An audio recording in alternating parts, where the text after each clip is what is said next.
Bonjour à toutes et à tous et merci d'être avec nous pour suivre cette émission au cours de laquelle on va vous présenter les raisons qui vont vous pousser à adopter une solution unifiée en 2024. On oppose souvent les approches best of breed et best of suite. Or, la deuxième approche est sans doute celle qui va vous permettre de créer le plus de synergie entre vos outils l'an prochain et donc d'aller gagner de la performance. Puis il faut aussi préparer l'avenir, bien sûr, désiloter les organisations, faire circuler sa donnée pour anticiper l'ère de l'intelligence artificielle. Pour en parler, j'ai le plaisir de recevoir deux acteurs qui sont confrontés au quotidien à ces problématiques. Thomas Siezard, bonjour. Bonjour. Vous êtes Head of Marketing France de Zoho Corporation, notre partenaire, qui édite notamment Zoho One, donc une suite unifiée SaaS qui rassemble différentes applications, CRM, messagerie bureautique, marketing, sales automation. On a aussi de la gestion de stock, de la finance. On va revenir sur toutes les applications qui sont intégrées à cet outil, une solution qui est utilisée par tout type d'acteurs, Amazon, KPMG, ManoMano, Saint-Gobain, mais aussi Sinertrade, éditeur de logiciels franco-allemands spécialisé dans les solutions à destination des directions achats, représenté sur ce plateau par Laurent Jeanmer. Bonjour Laurent. Bonjour. Vous êtes CEO de Sinertrade en France et vous allez devoir faire un exercice de souplesse aujourd'hui sur ce plateau puisqu'on va parler de Best of Suite, de suite unifiée. Pourtant, donc, vous éditez des solutions qui sont experts pour les décideurs achats. Alors, ma première question, très simplement, comment est-ce qu'on décide justement de choisir une solution unifiée plutôt qu'une solution expert dans le cadre d'une approche best of suite plutôt qu'une approche best of breed? C'est une excellente question. La réponse risque d'être un peu longue, mais je vais essayer de la résumer. Tout notre temps. Je pense que déjà, ça dépend à qui on s'adresse. Une approche best of suite pour Thomas va être très centrée autour de sa suite d'outils autour du marketing. Une approche best of suite pour un directeur des achats va être centrée autour de sa gestion des achats. En tant que CEO, une approche best of suite, moi je vais parler de l'intégralité des processus de l'entreprise. Donc déjà, ça dépend à qui on s'adresse. Mmh. Il faut aussi rajouter que cette question n'est pas nouvelle. Ça fait longtemps qu'on se pose la question, est-ce qu'on peut avoir un outil unique pour gérer l'intégralité des processus de notre entreprise ? Si la réponse avait été oui, on ne serait pas là aujourd'hui, parce que le marché serait dominé par quelques éditeurs historiques de RP, et tout le monde utiliserait SAP, Oracle, ou les déclinaisons PME, ETI de ces éditeurs-là. C'est justement parce qu'un outil ne peut pas répondre à toutes les problématiques que certains acteurs bien précis ont vu le jour comme Sinertrade. Ouais. Non, mais j'allais dire, voilà, justement, quand vous vous adressez à vos clients, donc ils sont à la recherche d'une expertise, d'une certaine profondeur dans les outils qui vont être utilisés. Mais on sait que, voilà, aligné finalement au sein d'une entreprise et vous, en tant que CEO, donc vous avez affaire aux différentes composantes, aux différents métiers de l'entreprise, ça peut devenir un casse-tête pour une DSI de devoir à chaque fois aller sélectionner l'outil le plus expert pour répondre à toutes les problématiques d'un métier. Exactement. Donc c'est là qu'on rentre quand même dans la difficulté du coup d'avoir cette approche. Exactement. Je pense que si on avait tous les moyens infinis, on choisirait tous du best of breed, très spécialisé, très vertical, et on serait très content. La réalité derrière ça, c'est que choisir du best of breed, ça a un coût financier, parce qu'on multiplie les fournisseurs. Ça a un coût humain, parce qu'à chaque fois, on a du change management, on a de la formation, on a de la conduite du changement, qui est chronophage et donc cher au final. Et on a un dernier souci qui est, on va avoir beaucoup d'applications très verticales, avec beaucoup de données très verticales, et que ces données et ces applications ne vont pas naturellement communiquer entre elles. Donc l'exploitation de ces données va vite devenir très compliquée, et ce qu'on gagnera en expertise verticale sur un secteur, on le perdra en performance globale de l'entreprise, parce qu'on ne sera pas capable d'exploiter correctement ces données. Donc ça, voilà, c'est ce qui vous a poussé à choisir Zoho One chez Sinertrade. Après, vos clients, les clients du coup, qui utilisent les solutions de Sinertrade vont aller rechercher justement, eux, quelque chose de très expert, de très pointu, quitte à ce que justement l'outil ne soit pas forcément intégré avec toutes les autres applications utilisées au sein de l'entreprise. Alors, et encore une fois, parmi nos clients, on peut avoir plusieurs cas de figure. On va avoir des clients qui vont prendre ce que nous on appellera la full suite, donc vraiment nos trois modules intégrés à notre solution, donc la partie gestion et pilotage de nos fournisseurs, la partie sourcing, donc toute la partie appel d'offres, enchères et gestion des contrats, et puis la partie cycle d'achat opérationnel, demande d'achat, commande d'achat, réception et facturation. Donc on a certains de nos clients qui prennent l'intégralité de ces modules, et d'autres qui prennent tout ou partie de certains de ces modules. On a vraiment tous les cas de figure, et ça dépend encore une fois du niveau d'expertise de certains clients, du niveau de maturité de ces clients-là, de la taille de l'entreprise. Des sociétés plus petites auront tendance à prendre l'intégralité des modules, des entreprises plus matures et plus grosses auront tendance à aller au contraire sur des verticaux. Pour certains quelques clients, Schneider Electric, qui est un de nos gros clients français, utilise notre solution de gestion des fournisseurs et gestion des appels d'offres, mais n'utilise pas la fonction de gestion opérationnelle du cycle achat. Donc on voit, voilà, il y a différentes fonctions qui, elles, vont communiquer entre elles donc, au sein de l'environnement Synertrade.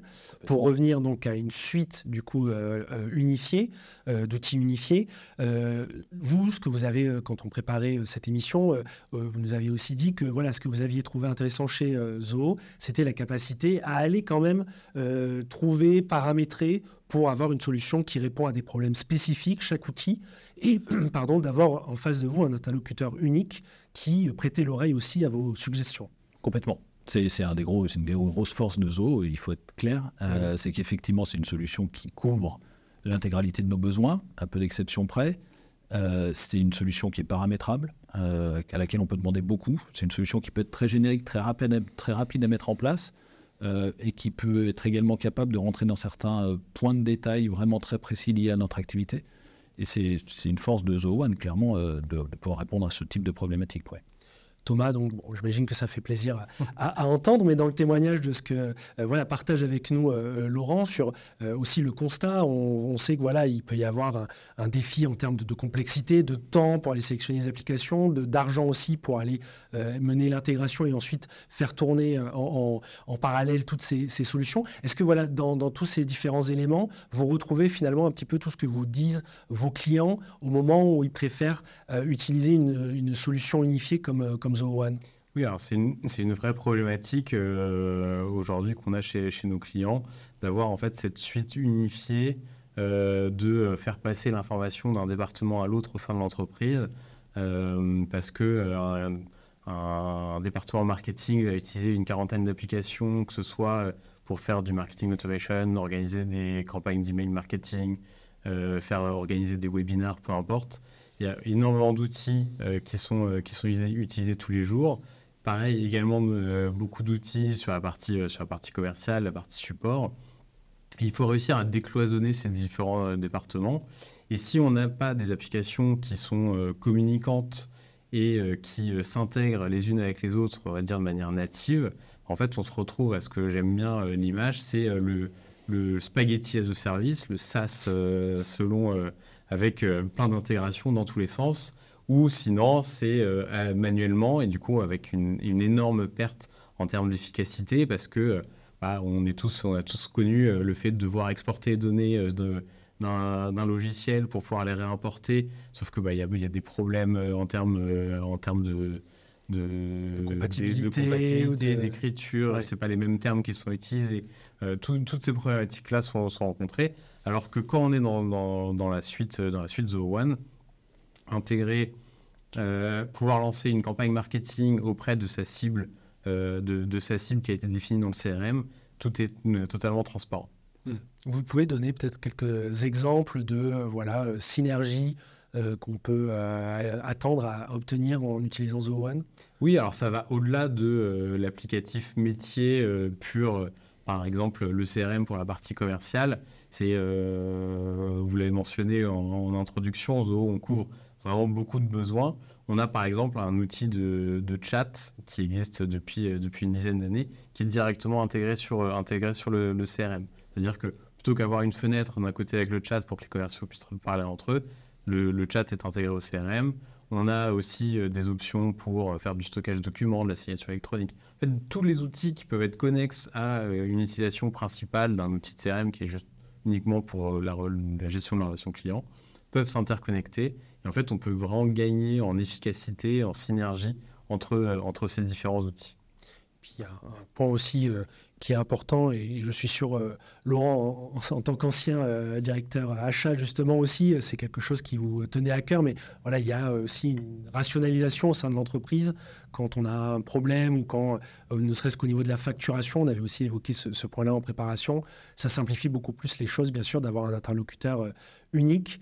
Et peut-être un point aussi sur, voilà, on sait que depuis plusieurs années, on vit dans un contexte d'incertitude assez poussé, avec aussi voilà, l'évolution stratégique qu'une entreprise doit être capable de mener de façon assez agile, de façon assez rapide.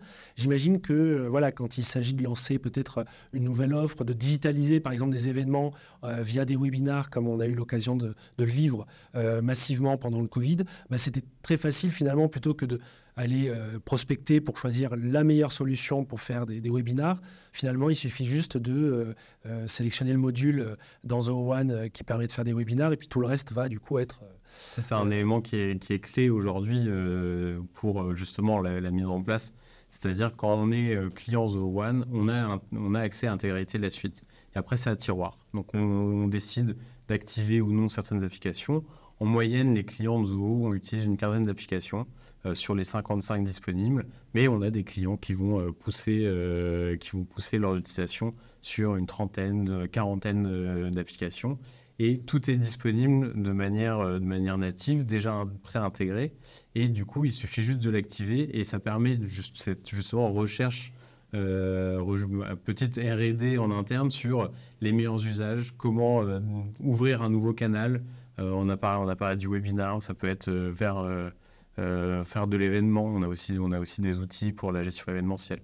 Donc c'est vraiment pouvoir tester et découvrir ce qu'il y a de disponible sur le marché. Ça permet aussi de faire, comme c'est déjà inclus dans le package, de se faire une première idée de ce qui est disponible sur le marché, peut-être affiner par la suite les besoins. Alors Laurent, je ne vais pas vous demander, je n'ai pas de question piège en vous demandant combien exactement d'applications sont utilisées chez Synertrade, mais peut-être voilà, vous pouvez revenir, vous, quelles sont justement les synergies, les outils en tout cas que vous utilisez le plus et qui permettent entre eux d'aller chercher ces gains de performance justement dont je parlais en introduction. Bien sûr. Juste avant ça, je vais rebondir sur ce que Thomas vient de dire, et le fait d'avoir tout accessible et de pouvoir tester tout. Oui. C'est devenu un running gag chez Synertrade, et qu'à chaque fois qu'on a une idée, maintenant on se retourne vers moi et on dit Laurent, il y a Zoho, donc on devrait pouvoir le faire. Et souvent c'est le cas en plus. Donc, et souvent on peut trouver justement, vous trouvez l'application. On trouve la petite brique qui va bien et qui permet de répondre à ce besoin-là en plus. Donc plus ça va et plus on met de choses dans Zoho, parce qu'effectivement c'est là, c'est disponible, c'est sur étagère, c'est utilisable quasiment immédiatement. Donc c'est un côté particulièrement appréciable de Zoho One. Ouais. Et quelle est la dernière peut-être application que vous avez découvert, ou en tout cas celles qui sont vraiment prépondérantes dans votre utilisation au quotidien? Alors ça va être deux réponses différentes du coup. Alors la prépondérante, on reste une société commerciale, donc comme toujours le CRM prend une part particulièrement importante de notre activité. Oui. C'est la première brique de Zoho qu'on a utilisée historiquement. C'est autour de ça qu'on s'est construit. Synertrade, c'est une société qui est assez ancienne, enfin assez ancienne, c'est tout relatif, on a 23 ou 24 ans, mais c'est une société qui a grandi pays par pays. On a fait beaucoup de croissance organique en ouvrant des nouveaux pays à chaque fois, et donc c'est ces pays qui sont ouverts et développés de manière un peu autonome. C'est une société qu'on est en train de transformer profondément depuis un peu plus de 2 ans, et cette transformation s'accompagne d'une uniformisation des processus et d'une uniformisation des outils. Et donc cette uniformisation se fait autour de Zoho, et donc on utilise aujourd'hui énormément le CRM, c'est le cœur de notre activité clairement. On utilise également la partie Zoho Projet pour tous nos projets auprès de nos clients, la partie d'installation du logiciel, toute l'activité de support de nos clients, on utilise Zoho Desk, et cette intégration native des applications fait qu'aujourd'hui on arrive à avoir un poste de pilotage global de nos clients, de notre activité. Là où avant c'était compliqué parce qu'il fallait demander des informations à plusieurs personnes différentes, concaténer toutes les données, etc. Là aujourd'hui on a un tableau de bord, on peut demander n'importe quel client, on sait que depuis quand il a un contrat avec nous, quelles sont les opportunités en cours, quels sont les projets, le nombre de tickets sur les 6 derniers mois, est-ce que le client est satisfait, pas satisfait, etc. Cette intégration des applications Zoho et cette interconnexion avec des applications Zoho fait que opérationnellement on gagne un temps impressionnant. Donc oui, vrai changement de dimension, de process, de travail au sein de l'entreprise depuis que vous avez commencé à utiliser Zoho. Et c'est intéressant ce que vous dites, parce que c'est vrai que quand on en parle aussi de Zoho, très souvent on nous dit oui, c'est un CRM. Et au final, on se rend compte que il y a autour un certain nombre d'applications qui gravitent, même si aussi le CRM, vous l'avez dit, c'était la première base que vous avez utilisée pour uniformiser aussi entre donc les différents pays. Complètement. Qui avaient développé finalement leur propre CRM, chacun dans leur coin. Ou qui utilisaient tous, enfin certains n'utilisaient rien, certains utilisaient Zoho CRM mais pas de la même manière, sur des instances séparées. C'est ce qu'on se disait tout à l'heure avant de commencer le webinaire. On avait un contrat avec Sinortrade en Italie, un autre avec l'Allemagne, un autre avec la France. Personne ne se parlait, on avait tous des besoins qui étaient globalement à peu près les mêmes, mais des mises en œuvre qui étaient différentes. Donc cette remise à plat, ce passage sur Zoho One de manière complètement transverse à la société nous simplifie la vie. Ouais. Ça permet vraiment de décloisonner l'entreprise et désiloter les différents départements au sein de l'entreprise. Et ça, on sait que c'est aussi essentiel. En introduction tout à l'heure, je parlais d'intelligence artificielle. On sait qu'il faut de plus en plus pour aller puiser en tout cas dans la donnée et utiliser le potentiel de l'intelligence artificielle à son maximum, il faut justement qu'il y ait cette organisation désilotée. Ça fait des années qu'on en parle pour tout ce qui va être de la gestion de la donnée. Là, on rentre dans une ère finalement où ça devient véritablement indispensable. Sinon, on va se retrouver distancé en tout cas par ses concurrents qui vont utiliser l'intelligence artificielle. Alors ça tombe bien puisque Zoho travaille aussi sur des outils, des applications d'intelligence artificielle. Est-ce que vous pouvez nous en dire plus, Thomas? Oui, alors Zoho, on travaille sur l'intelligence artificielle depuis plusieurs années. On a des fonctionnalités qui s'appellent ZIA, donc c'est le Zoho Intelligence Assistant, qui sont intégrés à nos outils de CRM, on va dire pour commencer, depuis maintenant quelques années. Ça a commencé sur un petit peu pour donner des conseils aux commerciaux sur le meilleur moment pour contacter quelqu'un, basé sur l'historique de la relation. Voilà, on sait que la personne a tendance à répondre à son téléphone à telle heure, on sait qu'il regarde ses mails à tel moment. Donc c'est un petit peu d'intelligence. Et puis au fur et à mesure, on commence à rajouter d'autres fonctionnalités. On va rajouter des analyses de sentiments. On va aller pouvoir puiser des informations sur la base de connaissances, sur nos outils de support. Voilà, vraiment pouvoir après customiser les différentes interactions qu'on a avec notre intelligence artificielle. Ça, c'est un outil que vous utilisez, Laurent? Oui. Mais j'aime beaucoup l'approche de Zoho sur le sujet. Enfin, parler d'intelligence artificielle, c'est risqué aujourd'hui, je pense, pour n'importe quel éditeur, parce qu'il y a un effet mode qui fait que de toute façon, il faut qu'on en parle. Et souvent, on a tendance à oublier le pourquoi faire. Oui. C'est bien de parler d'intelligence, mais qu'est-ce qu'on en fait derrière? Zoho, c'est ce que Thomas, c'est ce que tu viens de dire, c'est à chaque fois, on essaye d'aider ou de faciliter la vie des commerciaux, des utilisateurs. Et c'est vraiment ce qu'on ressent en l'utilisant. Déjà, elle s'améliore.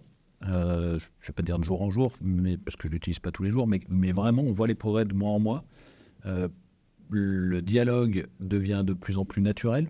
Il y a quelques mois, ça restait encore assez technique. Aujourd'hui, c'est de plus en plus un dialogue naturel, comme on peut l'avoir ensemble. La pertinence des informations qu'elle remonte est vraiment, s'améliore de jour en jour. Et tu l'as cité, le fait de pouvoir aller chercher dans des bases de connaissances, d'aller chercher dans des tickets. Nous, ça facilite la vie de nos clients. C'est quelque chose qu'on est en train de mettre en place. C'est un chatbot qui va chercher automatiquement dans la base de connaissances du client les modes d'emploi, tous les documents qu'ils ont pu écrire, l'historique des tickets qui ont été ouverts par ce client-là, et automatiquement, la réponse est apportée à l'utilisateur final. Donc, c'est utilisable et utile pour nous, Sinortrade, mais également pour nos clients.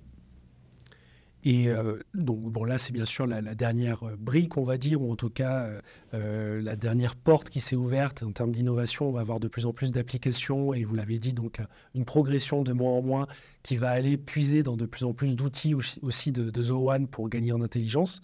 Peut-être, Laurent, pour commencer à un peu conclure cette émission, mais vous, finalement, quel est, en termes de changement de process, changement de culture d'entreprise, vraiment l'utilisation de Zoho One, qu'est-ce qu'elle a changé, si vous deviez vraiment le résumer en une phrase chez Sinortrade?